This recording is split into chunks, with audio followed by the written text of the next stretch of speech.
Hello guys, welcome to my channel. राष्ट्रीय study में आप लोगों का स्वागत है। और आज लेकर आए हैं एक बहुत बड़ा खुशखबरी, यानी कि आरआरबी ग्रुप डी का एग्जाम लेके आ रहे हैं। और मुझे एनालाइज हुआ कि अपनी फैमिली को मैंने बता दें कि कौन कौन सा टॉपिक से क्या क्या क्वेश्चन आ रहे हैं, यानी फिजिक्स से कौन सा टॉपिक से आ रहे हैं, केमिस्ट्री से कौन सा टॉपिक से ज़्यादा क्वेश्चन उठा रहे हैं, और बायोलॉजी से कौन सा टॉपिक से ज़्यादा क्वेश्चन उठा रहे हैं। चलिए 2-3 मिनट में ही आपको बता देते हैं। अगर ये टॉपिक क्लियर होगा आपका, तो कसम से कह रहे हैं आपका यानी कि ग्रुप डी में 20 या 25 नंबर का क्वेश्चन आपसे एकदम क्लियर करके आएंगे। बस ये जो टॉपिक बता रहे हैं उस टॉपिक आपका क्लियर होना चाहिए। चलिए देना करते हुए स्टार्ट करते हैं। यानी कि साइंस, पहले फिजिक्स देखते हैं। फिजिक्स में अवतल दर्पण से पूछ रहा है, उत्तल दर्पण से पूछ रहा है, अवतल लेंस से, उत्तल लेंस से। यानी दर्पण का सूत्र होता है 1/a बराबर 1/v प्लस 1/u। यार क्वेश्चन से कह रहे हैं आप, हम खुद रिव्यू करते भी हैं। और आज ग्रुप डी का एग्जाम देके आए हैं और मुझे खुद पता लगा कि भाई अगर 10वीं क्लास का आपका प्रिपरेशन है एनसीईआरटी बुक का, तो एकदम क्लियर है, आपका कोई नहीं रोकेगा। एकदम दवा है हमारा। अगर 10वीं क्लास का प्रिपरेशन आप करते हैं, मैथ हो चाहे फिजिक्स हो चाहे केमिस्ट्री हो चाहे बायोलॉजी हो, कुछ भी 10वीं क्लास का प्रिपरेशन किया अच्छा से, तो कोई नहीं रोक सकता आपको ग्रुप डी में। चलिए यहाँ पे देखिए, अब क्या है, दर्पण सूत्र हो गया, फोकस पूछ रहा है। और दर्पण में क्या पूछ रहा है, दर्पण में कि अगर किसी दर्पण अवतल दर्पण में प्रतिबिंब वस्तु को अनंत में रखा जाए तो उसका प्रतिबिंब कहाँ बनेगा, यानी कि यह बनेगा, कहाँ बनेगा, ये पूछ रहा है। अगर सी पे रखा जाए वस्तु को कहाँ बनेगा। और फोकस दूरी पूछ रहा है कि यहाँ पर एफ का मान दे रहा है, तो पूछ रहा है कि सी का मान क्या होगा। सी का वैल्यू दे रहा है तो एफ का पूछ दे रहा है। यानी कि बहुत ईजी दे रहा है, आप एकदम लॉलीपॉप क्वेश्चन दे रहा है, आपसे स्वयं ही बन जाएगा। ये बोला फोकस दूरी क्या होता है, फोकस दूरी a बराबर r/2 होता है। अगर फोकस दूरी दे रहा है तो r का पूछ रहा है, r जो दिया था हम लोग में r का दिया है, फोकस दूरी पूछ लिया तो 30 दिया था तो -15, क्योंकि फोकस दूरी क्या होती है, माइनस में होती है, तो -15 मान क्या है हम लोग नियंत्रण v बराबर क्या होता है sin/r।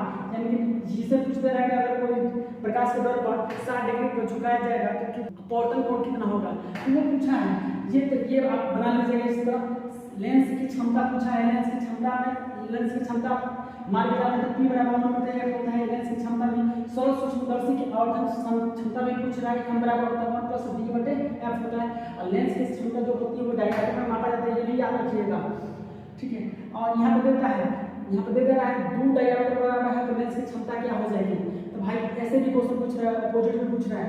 फ्लेमिंग का वाम हस्त नियम से भी पूछ रहा है, दाएं हस्त नियम और वाम हस्त नियम दोनों नियम से पूछ रहा है। फ्लेमिंग का ओम का नियम से भी पूछ रहा है, v बराबर i से पूछ रहा है। दर्पण का आवर्धन क्षमता m बराबर क्या होता है h डैश और बटे में होता है h माइनस v बटे u, दोनों सूत्र ये फॉर्मूला है। h डैश क्या है, प्रतिबिंब दूरी है, h क्या है, वस्तु दूरी है, माइनस v क्या है, प्रतिबिंब दूरी, और h क्या है, u क्या है, तो वस्तु दूरी है। यानी कि ये क्या है, दर्पण में सेम इसका अपोजिट क्या होता है, हमारा लेंस में हो जाता है।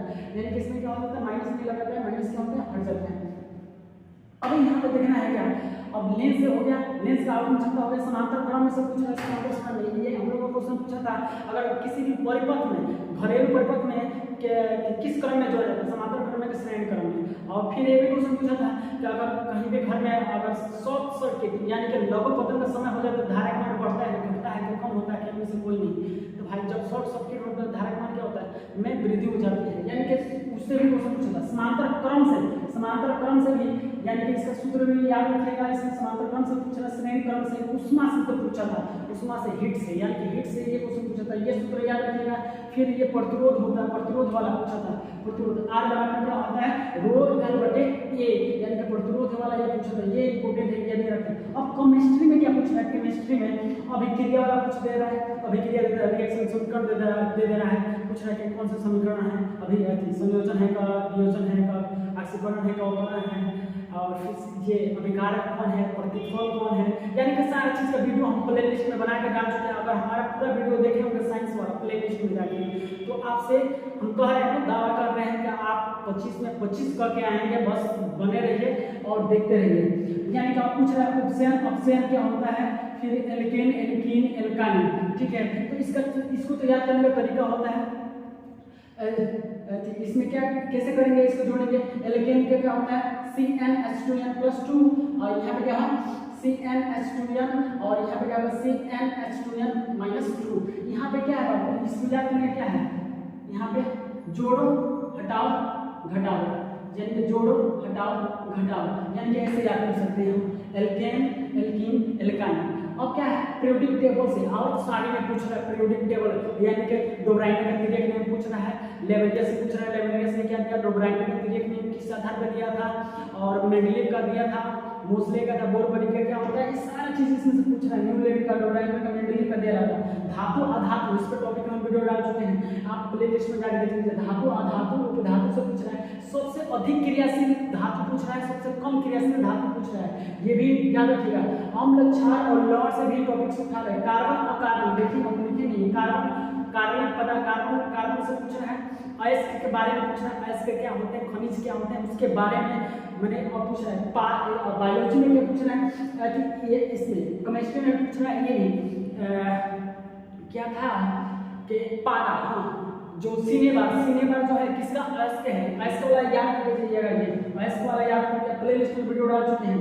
उसके बायोलॉजी में देखते हैं, बायोलॉजी में फिंगर दे देता मछली का, एक मछली का फिंगर दे दिया था और उसमें पूछा था कि इसका क्या पूछा था कि मछली के फिंगर में श्वसन अंग क्या है, कहाँ से लेती हैं, वो सब फिंगर में एक दे रहा है। फिर स्त्री का गर्भाशय हो जाता है तो कौन सा क्या किया जाता है, किस कौन सा गोली दिया जाता है, ये सब पूछ रहा है। फिर एड्स के बारे में पूछ रहा है, आरएनए और डीएनए का अनुवांशिक में गागर पिंडल पूछा जाता है, इसके बारे में पूछ रहा है। उत्सर्जन तंत्र क्या होता है, पाचन तंत्र, छोटी आंत, बड़ी आंत, अमाशय यानी कि पित्ताशय, ये सारा चीज पूछ रहे हैं बाबू इसमें से बायोलॉजी में। अगर ये वीडियो अगर कुछ भी आपको हेल्पफुल लगे, यार अगर इतना टॉपिक जितना आपका स्क्रीनशॉट ले लीजिए इसको, अगर ये इतना ही आप याद करके जाते हैं तो गारंटी है हमारा ग्रुप डी में कोई नहीं रोकेगा आपको बायोलॉजी जीएस में। बस इतना ही आप क्लियर कर लीजिए और क्लियर करके जाइए। जिनका पेपर अभी बाकी है वो जल्दी से इस वीडियो को देख लीजिए और जितने भी आपके दोस्त मित्र यार हैं उनको शेयर कर दीजिए। Thanks for watching.